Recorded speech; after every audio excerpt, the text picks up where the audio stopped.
গজব পড়বে। লূত আলাইহিস সালামের জামানায় যেমন গজব দিয়ে আল্লাহ জর্ডানে ওই সাগরকে ডেড সি বানিয়ে দিয়েছেন, মৃত সাগর।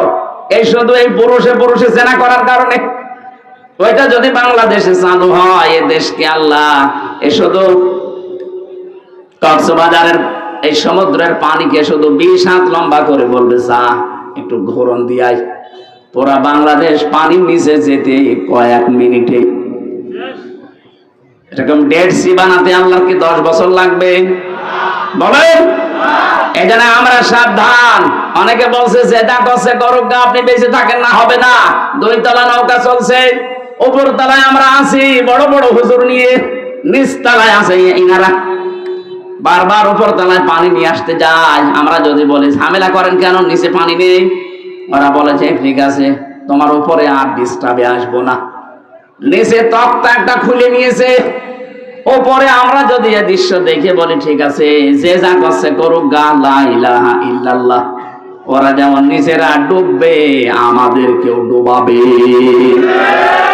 এখন এই পানি থেকে যদি বাঁচতে চান, এই কাজ যারা করছে তক্তা যারা খুলে ফেলছেন, অবশ্যই উপরে যারা আমরা আছি লা ইলাহা ইল্লাল্লাহ এখন বাদ দিয়ে তাড়াতাড়ি করে ওদের নিষেধ করা লাগবে। যদি নিষেধ শুনতে না চাই পিটানো লাগবে, পিটিয়েও কাজ না হলে বেঁধে রাখা লাগবে, বেঁধে রেখেও কাজ না হলে মেরে ফেলা লাগবে। কারণ আমাদের তো বাঁচা লাগবে নাকি?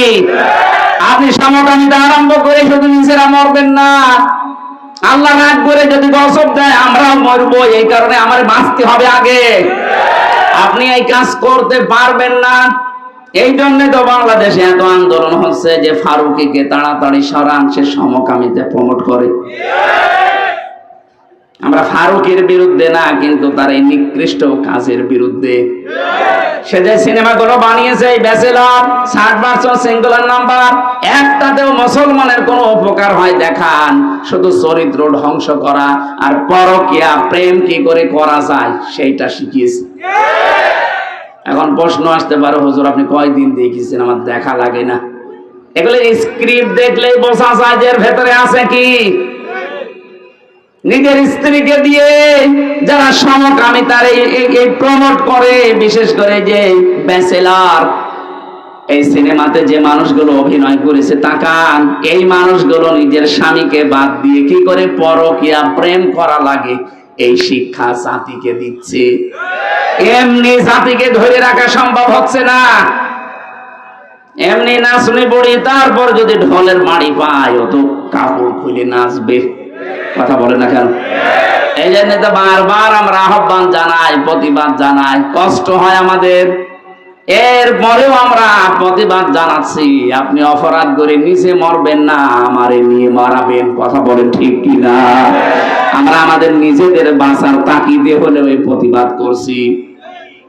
সুতরাং আজ যারা সমলিঙ্গের প্রতি আকর্ষণ, আপনি আর মানুষ নেই, আপনি জেনে রাখেন আপনি জানোয়ার।